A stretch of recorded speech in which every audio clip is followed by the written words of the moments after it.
जय जय सिया राम।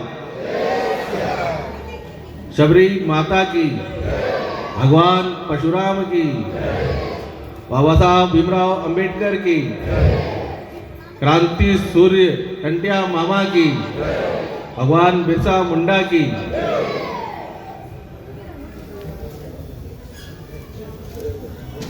श्रीमन नारायण चरणौ शरणं प्रपदे। राम रामेति रामेति रमे रामे मनोरमे, सहस्रनाम तत्तुल्यं राम नाम वरानने। लाल देह लाली लसे, हर घर लाल लंगूर, वज्र देह दानव दलन, जय जय जय कपिसूर। सियावर रामचंद्र की, पवन सुत हनुमान की, उमापति महादेव की जय। मंच पर उपस्थित हमारे आज के आयोजन के मुख्य अतिथि आदरणीय BL नीनामा जी,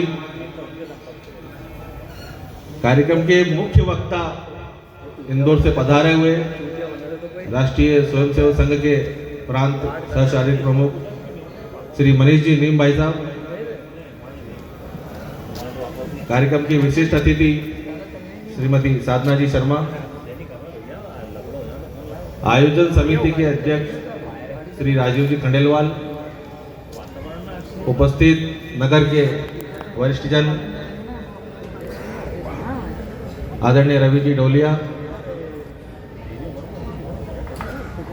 और ग्राम अंचल से पधारे हुए हमारे देव स्वरूप अतिथिगण व छोटे भैया भाई बहन। आज का सुंदर आयोजन आप सबके आने से अति सुंदर हुआ है। मन में विचार आना, वो विचार क्या आया है और कैसा है, उसको सुनकर या जानकर मालूम पड़ता है कि वो सुंदर है या सामान्य है या बुरा है। लेकिन जब उस विचार के साथ सब लोग खड़े होते हैं साथ में, तो वो सुंदर आयोजन अति सुंदर हो जाता है। तो इसलिए दोबारा अपना आप सबका स्वागत है, वंदन है, अभिनंदन है। आज माता शबरी जी की जयंती है, जो फागुन मास के कृष्ण पक्ष की सप्तमी तिथि पर आती है। सामान्यतः इसका हमको जानकारी नहीं होती है। मुझे भी कहीं से मैंने जब जानना चाहा तो जानकारी उपलब्ध हुई है। कई जगहों पर तारीखों से मनती आ रही है, लेकिन आज मूल रूप से माता शबरी की जयंती है, तो ये हमें ध्यान होना चाहिए। इस कार्यक्रम का आयोजन उद्देश्य केवल एक उत्सव नहीं है। उत्सव तो हमारे हिंदू धर्म में, सनातन संस्कृति में इतने हैं कि अगर हम रोज भी मनाए तो कम है। तो फिर इस उत्सव को अलग से मनाना और इस उत्सव के दिन कोई कार्यक्रम करना, उसका क्या कारण है, उसकी क्या जरूरत है, और इस उत्सव का यह स्वरूप हमने क्यों तैयार करा। सामान्यतः आयोजन होते हैं और आयोजनों में कार्यक्रम में भोजन भी होता है, भंडारा भी होता है, लेकिन कुछ अलग है। ये तो अलग ये है इसमें कि ये उत्सव के साथ साथ सनातन संस्कृति के दो परिवारों का मिलन है। एक परिवार वो जो ग्राम, अंचल और वनी क्षेत्रों में रहता है, ग्रामीण क्षेत्रों में रह रहा है, और एक परिवार वो जो नगर में आके रह रहा है। पिछले कुछ वर्षों में इन दोनों परिवारों में इतनी दूरियां हो गई कि ग्राम वाले को नगर का नहीं पता और नगर वाले को ग्राम का नहीं पता, जो कि नहीं होना चाहिए। जब मैं परिवार बोलता हूं तो परिवार का मतलब इसको भाव से समझना, और जब हम व्यवहारिक रूप से सोचेंगे तो हमें ध्यान आएगा कि वास्तव में हम एक परिवार ही हैं। तो सनातन संस्कृति में जब हम देखते हैं तो हमारी संस्कृति का, हमारे राष्ट्र का जो निर्माण हुआ है वो एक पुरुष से हुआ है, वो ब्रह्मा जी के द्वारा निर्मित है। तो हम सब ब्रह्मा जी के पुत्र हैं। जब धरती का निर्माण हुआ तो धरती क्या थी? पेड़ पौधे, वन, यही था। तो वहाँ एक परिवार बड़ा, परिवार से 2 परिवार बढ़े, 4 परिवार बढ़े, 100 परिवार बढ़े, तो उस परिवार में से कुछ लोग आगे बढ़ते गए, आगे निकलते गए। आगे बढ़ने का मतलब उन्नति नहीं है, आगे का बढ़ने का मतलब है कि जगह छोड़ते गए और एक स्थान से दूसरे स्थान चले गए। जब एक स्थान से दूसरे स्थान चले गए मतलब कोई मानपुर में रह रहा है, खुर्दी में रह रहा है, कोई खेड़ी सियोत में रह रहा है, तो वहाँ से मानपुर आ गया उसी परिवार का सदस्य।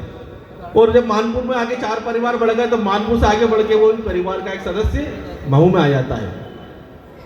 और वही परिवार का जब महू में आ जाता है, महू में संख्या बढ़ जाती है उस परिवार की, तो उसी परिवार में से एक व्यक्ति इंदौर तरफ चला जाता है और अपने अपने तरीके से जगहों को विकसित करता है, अपनी अपनी व्यवस्थाओं से उसको आगे बढ़ाता है।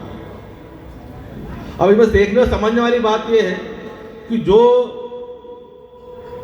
गांव सिरपुर हो, सेजपुर हो या खेड़ी सियोत हो, खुर्दा खुर्दी हो या जो भी इंटीरियर के अपने अंदर के अंचल के गांव हैं, तो सब निकले तो वहीं से हैं। कुछ वहीं रह गए, कुछ मानपुर आ गए, कुछ महू आ गए, कुछ इंदौर चले गए, कुछ दिल्ली चले गए। तो क्या यह माना जाएगा कि मानपुर वाला परिवार अलग है, खेड़ी सियोत वाला, खुर्दा खुर्दी वाला परिवार अलग है और महू वाला परिवार अलग है? तो ऐसा नहीं मान सकते। अगर ऐसा हम मानते हैं तो बेईमानी है। तो यही इस भाव को समझाने का प्रयास है कि जो वहां रह रहा है, जो यहाँ रह रहा है, ये एक ही परिवार है। लेकिन बीच में कुछ ऐसा समय आया जब इन दोनों जो दूरियां हुई है, इन दूरियों को हमने मन की दूरी मान लिया। आपका हमारा मिलना ना मिलना, उसको हमने ये मान लिया कि हमारे मन ही मिले हुए नहीं है, इसलिए हम इतना दूर हैं। और उसका ये परिणाम हुआ कि हमारे समाज में कई प्रकार की ऐसी स्थितियां बन गई जो समाज को तोड़ने का काम कर रही थी और संस्कृति का नाश करने का काम कर रही थी। और यह तय है कि संस्कृति अगर समाप्त होगी तो हम भी समाप्त होंगे। तो हम इतने महत्वपूर्ण आदमी हैं क्या कि हमारा बचना जरूरी है, हमारा रहना जरूरी है? हमारे में ऐसा क्या है? जब दुनिया मर रही तो हम भी मर जाएंगे, लेकिन हमें क्यों बचना है? तो हमें इसलिए बचना है, हमें इसलिए रहना है कि हमारी संस्कृति जो है एकमात्र ऐसी संस्कृति है जो दुनिया को जीना सिखाती है, वो जियो और जीने दे का नारा देती है।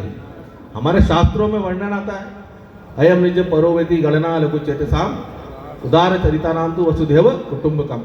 इसका मतलब ये होता है कि ये तेरा है, ये मेरा है, ये अपना है, ये पराया है, ये छोटे मन के लोग करते हैं। लेकिन जिनके हृदय विशाल होते हैं वो क्या बोलते हैं? वसुधैव कुटुंबकम, मतलब था पूरी पृथ्वी, पूरी धरती को हमने अपना परिवार माना है। तो ऐसी संस्कृति का बचना जरूरी है कि नहीं है? तो बहुत जरूरी है। लेकिन उस संस्कृति के पीछे ऐसे लोग पड़े हुए हैं जो ये चाहते हैं कि बस हम ही रहें, दूसरा कोई ना रहे। और ये तय मानना कि संस्कृति की रक्षा हम कर सकते हैं, ये भी बहुत बड़ा झूठ है। ये संस्कृति के साथ हमको चलना है तो ये संस्कृति हमारी अपने आप रक्षा करेगी। धर्मो रक्षति रक्षितः, इसका मतलब क्या होता है कि तुम धर्म की रक्षा करो तो धर्म तुम्हारी रक्षा करेगा। सहज बोलने में ऐसे आता है, लेकिन इसका सामान्य अर्थ ये है, इसको समझने वाला गहरा अर्थ ये है कि तुम अपने धर्म का पालन करो, अपने धर्म पे चलो तो ये धर्म तुम्हारी रक्षा करेगा। कोई दूसरा आके तुम्हारी रक्षा नहीं कर सकता, केवल अपना धर्म ही अपनी रक्षा करेगा। तो इस धर्म का हमें पालन करना है, ये हमें बचाएगा। तो इन सब बातों का जब विचार करा हमने, तो हमें पता है कि हम नगर में रहते हैं, तो जब मेरे मन में आपके प्रति कोई दूरा भाव नहीं है और वही लगा वही प्रेम है, तो जैसा मैं हूं वैसा अन्य समाज भी है। तो फिर ऐसा क्यों भ्रम फैलाया जाता है कि ये अलग है, वो अलग है, हम अलग है, वो अलग है?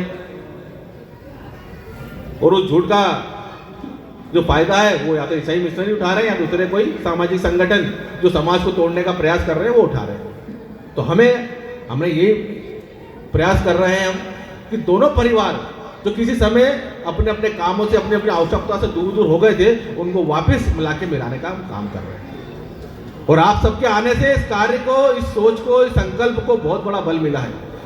मैं चाहूंगा एक बार आप सब अपने लिए भी एक बार ताली बजाएं जोरदार। आज आप नगर के अतिथि हैं, तो नगर के लिए आप देव स्वरूप हैं। और आपने यहाँ आके सिद्ध कर दिया कि हमारे मनों में कुछ नहीं है। और जब आप परिवारों में जाएंगे तो आप देखेंगे परिवार में जो प्रेम और सत्कार आपको मिल रहा है, उससे आपकी सारी जो गलतफहमियां है समाज में फैलाई गई वो दूर होगी। और आप वो लोग हैं जो समाज में जाके वापस काम करेंगे। आप एक पायदान ऊपर आए हैं अन्य लोगों से जो अपने घरों में बैठे हैं। आपने समाज के लिए, राष्ट्र के लिए घर से बाहर निकलने का प्रयास करा है। तो यही हमारा प्रयास है। मैं आज ज़्यादा समय नहीं लूँगा क्योंकि हमारे कार्यक्रम में दो मुख्य अतिथि हैं, मुख्य वक्ता हैं, दो मुख्य अतिथि हैं, उन्हें हमें सुनना है मुख्य रूप से।